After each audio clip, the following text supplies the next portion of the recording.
What's up, guys? Divine here. Welcome to the fourth installment of the Kansas City Royals save, and I'm very excited about this episode as we have a lot of things to cover. It won't be a very long episode, but I do have some exciting news. Last episode we left off on a disappointing note as the off season didn't go as planned, but we simmed forward, we reassessed the situation, and we did pick up some guys that weren't drawing interest from teams around the league for cheap, and I am excited to show you guys. But first, I think we'll take a look at the prospects. Our farm system much improved last year. Our development our players developed pretty good, and it was only 8 million. This year it is up to 15, so almost double. We did get that raise in budget, so we figured we would spend it wisely and develop homegrown talent and not just blow it all on one player while we're not quite ready to contend yet. So last year, you guys remember, we had the 29th overall farm system in baseball. This year we have the 4th. So we did turn things completely around in 1 year. So I do have to give myself a pat on the back for that one. But and we did it through draft, and not many trades were made. So we are following the script. Foster Griffin is 7th ranked prospect in baseball. Nolan Gorman, guy who we drafted, being the 11th. Juan Correa, 42nd, a guy that we signed. Wasn't drawing any attention at all, but our scout really liked him. And he looks like a good player. They project him to be a starter. I think otherwise. I think we're gonna put him in the bullpen. I think he will be an elite bullpen arm, throwing gas. Although he did make a few starts in spring training, I just don't see him being an effective, long-term, consistent option at starting pitcher for us. Only throwing 2+ pitches and a changeup that really hasn't quite developed into being an above-average major league pitch. So he will start the year in AAA. We will groom him to be a starter in AAA, but when he hits the majors, I expect him to be a bullpen piece. Maybe play the role that Nathan Carnes did last year, and I expect him to play it better than Nathan Carnes did. So we are excited about Juan Correa. We'll take a look at Foster Griffin. The 7th ranked prospect in baseball. Looks like he's gonna fill that void that Danny Duffy left whenever we traded for Oscar De La Cruz and Rosario, but can't say enough about this guy. Looks like he's gonna be a really good pitcher. He's pretty far into development, almost 23. He's 6'3", 200 pounds, has a great personality. Pitched well in his 5 starts in the majors last year, so he will start the year in the rotation. So I have high hopes for him. He's a little bit ugly, but that's okay. Nolan Gorman, a guy with a cute face. He will sell jerseys here in Kansas City. No, I'm just kidding, but I told you guys that he was going to be elite. I told you guys I don't know why he fell to us in the 2nd round, but it was a snap pick. Because as you can see, he looks like a stud. Our scout doesn't think quite as much as OSA does, but I've seen enough saves this year to know that this guy is a beast. Has elite defense. We will play him at shortstop, even though he is a big shortstop. We won't develop him into a third baseman. Sorry, I have the hiccups, but played well in rookie league last year. hit 268, 326 OBP. You'd like to see that go up, especially from a guy that strikes out a lot. You'd like to see the slugging go up as well. Only had 6 doubles, 5 homers, so you'd like to see the slugging go up, like I said. But he's almost 19, so he's very, very, very young. We expect him to be the shortstop in 2022, 2021. That's his OTA for me. But I'm excited for Nolan Gorman, and you guys should be too, because you guys are going to see him for a very long time. Juan Correa, I already talked about him. Oscar De La Cruz, the major return in the Danny Duffy trade. Like I said, he's developing nicely. He's developing more into a bullpen arm. I really, really wanted him to be a starter, because that's what he's always been in his career. He's 6'3", 205 pounds, so you'd figure he has the body type to be a starter. He's not too big, he's not small, so. But it just looks like, especially after giving him the nod in spring training this year, that the changeup just hasn't developed yet. He's walking way too many guys, and the stuff just isn't major league ready yet. So he will start the year in AAA. We will be making him start ball games, but when he gets the call, I'm sure he will, like Juan Correa, be in the bullpen. So MJ Melendez just missing out on the top 100. This is probably the guy that I'm most excited about. You guys might ask why.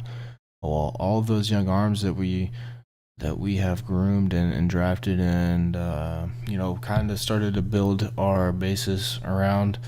This is the heartbeat right here. This is the guy that I plan on having behind the plate. Because of that right there, his defense is incredible. He has speed like a JT Realmuto. He has defensive abilities of a Yadi Molina, Christian Vasquez. He has pop. Even OSA thinks that he has more pop than our scout, so he will hit 10 to 15 homers, I think. He did play very, very well in Burlington last year, which is our highest rookie league, so extremely, extremely excited for MJ Melendez. He's definitely going to get ample opportunity to show me that he is the catcher of the future, as he is a young 20. Not even really that close to being 21, so the kid's going to get a shot, that's for sure. Khalil Lee's guy that was already here. Pretty sure I addressed him last year, I think. So I'm not going to talk too much about him. I've seen him be pretty good. He's going to start the year in high A ball. He did play 2 consecutive years in A ball. Played well both years. So we're pretty excited about him. But a guy that we're more excited about is a guy that we drafted, Alek Thomas. Has elite base running ability. Plays above average defense in all of the outfield spots in a position that's very, very thin. Is a slap hitter guy. Is just going to hit 280, 300, get on base 340, 350. I expect him to be a Kansas City Royal for at least 6 years. So I'm very, very excited about Alek Thomas. Seth Beer was a bit of a disappointment last year. In Burlington, he only hit 200.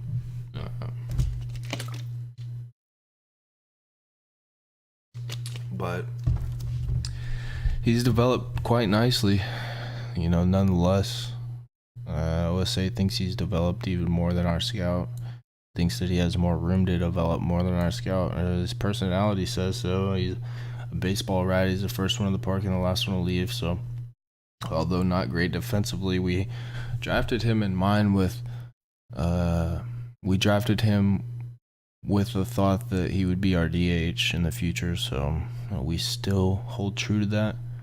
I expect him to tear it up in Burlington this year, move through A ball, maybe move through high A ball, and start the year next year in Double A. I'm really excited about Seth Beria, as it shows. He was our first round pick. Some more interesting guys. Matias is pretty good, elite arm strength. Tore it up last year. So he will start the year in A ball.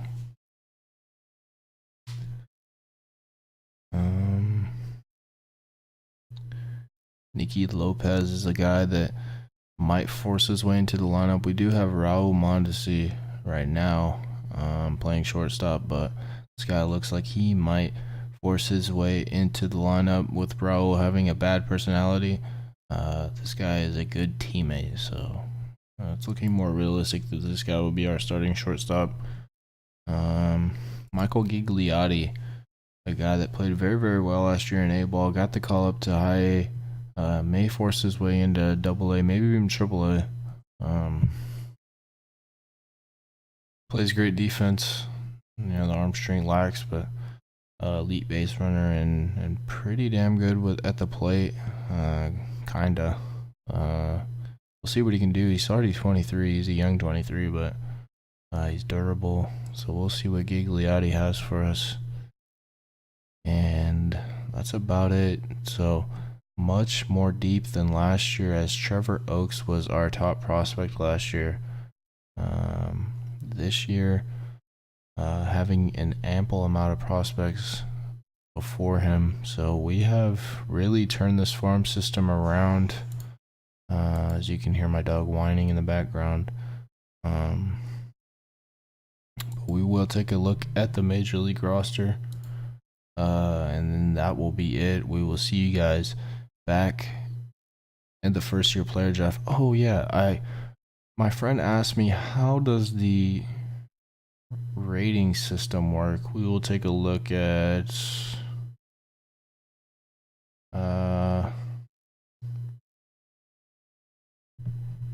let's take a look at Mike Trout. So if you want an example of a baseball player, this is the go-to guy. The way this works and the way that scouting works in real life, as this is the most realistic baseball game you could possibly have, is it's a scale of 10 to 80, and in the game it's obviously 1 to 5 stars. So Mike Trout has elite contact, above average gap power, elite home run power, elite eye, and a little bit below league average avoid Ks, as he does strike out quite a bit. So the game is pretty damn accurate. It doesn't get much more accurate than that. But the thing that you have to look out for is in real life too. The scouting report doesn't tell everything, as he will hit 44 homers as he did last year, hit 41 in 2015. But keep in mind he has a 75 home run power, and you take a look at a guy like Stanton, he is a 75 as well. So he hit 53 last year, 59 the year before, won MVP. So you got to keep that in mind, that the scouting report doesn't tell everything. Stats and game film is even better to evaluate talent. But yeah, that's how that works. So we will go through our Major League roster and our messages. Almost forgot. So this is how the end of our offseason went. Kelvin Herrera was signed. I know that I said I wouldn't sign him, but look what we signed him to. 2 years, $5 million. So we are excited to bring him back, as we do need the help in the bullpen that was the worst in baseball last year. Matt Harvey is here to, I think I already talked about him, but he's here to eat innings. Rogelio Delgado is a guy that I am extremely excited about. As you can see, elite fastball, elite cutter, elite stuff in general, elite control. Projects him to be a starter, but no, he's going to be our closer as he throws absolute gas, never shows any lack of effort. And we had to pay $8.4 million for 3 years of this guy, so he'll be playing for us into his 30s. Just the perfect signee. Surprised that he didn't draw a ton of interest. And this is one of my favorite parts of the game is you do have a ballot in the Hall of Fame voting. Mo Rivera was on my ballot. He was the first ballot Hall of Famer. Almost got 99% of the votes. Roy Halladay, the late great Roy Halladay, Doc, was the first ballot, well deserved. Todd Helton looks like he'll get in, and then Edgar Martinez was dropped. No other notables. So he won't be a Hall of Famer. It doesn't look like Roger Clemens will be either. You know, Barry Bonds will have to see a significant jump next year to make it. He's on my ballot, but yeah. Fernando Abad, just a depth guy. We needed a lefty, and we did make a push at Jake Diekman. He did not sign. He did ask for a renegotiation, and he wanted the contract that we had previously offered, but Fernando Abad had already accepted his deal, so you know the early bird gets the worm, and he is now a Kansas City Royal on a $1.25 million contract for 1 year. Did not have a great spring training, which is a little bit alarming, but you know, as you can see, he's been very, very nice in his career. Was with Washington in 2013, played very well. Oakland 2014 played exquisite. 2015 wasn't as good. 2016 was pretty awful with the Red Sox. They traded him to Minnesota where he was fantastic. 2017 went back to Boston. It looks like played great. 2018 played great in LA, and now he is with us. So here's the player development update, the first with the new budget. Everybody is pretty much moving on up.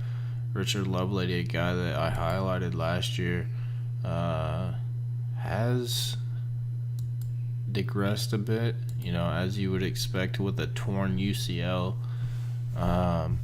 I still have hopes that he'll bounce back. As long as he doesn't get hurt again, I think that he will develop quite nicely. I don't think he'll be our closer anymore, which is why I still signed Delgado, but he is still a lefty, so he holds value to this team. He's back in 7 weeks, so you know we'll start him out in AAA, see what he has. Jake Irvin, a guy that I drafted, has kind of digressed a bit, but had a great year last year in rookie ball. Had one game in A ball last year, but he looks like he's developing nicely. I drafted him. Hopefully he turns out to be the guy that our scout thinks that he will be. But yeah, Jake Irvin is a guy that I was excited about, but now he's kind of disappointed in his development process. Nick Prado, our former top prospect, kinda was good last year in Burlington.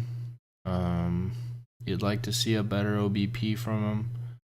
Didn't play great defense either, so we'll see what he has as he moves on up. And a guy that I am excited about, another starter, and this is what I'm talking about with Melendez, is he's here to help guys like this. Kerry Wright, who we drafted in the 14th round, looks to be an absolute stud. Other players look up to Wright. Had a great year in rookie league last year. Will play rookie league again this year. Um, we need him to develop that control, but if he does, he is going to be a perennial all-star with Melendez back there, and we're excited. We're excited. So we are going to play it slow with him. We don't want to rush things. But that is our prospects.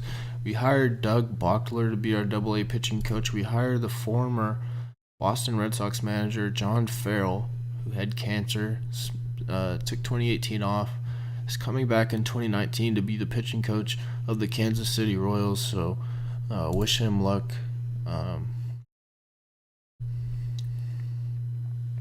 Andrew Miller does go to the Twins. We saved that because they are a rival and they won like 100 something games last year.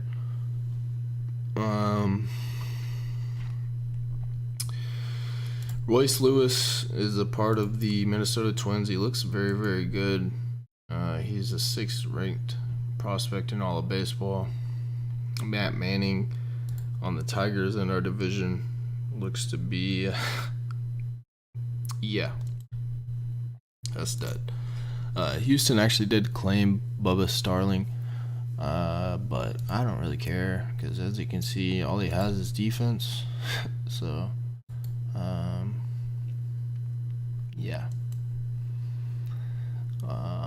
That will do it, though. We'll see you guys back at the first year player draft. I'm excited to see what we can do up until that point, how everyone develops. I expect Jorge Soler to play well again this year. Last year was excellent. Ryan O'Hearn, we'll see what he has in his first full year. Same with Mondesi and Dewey's. Want to see Mike Moustakas bounce back after this extension. Jorge Bonifacio also getting his first full time in Kansas City.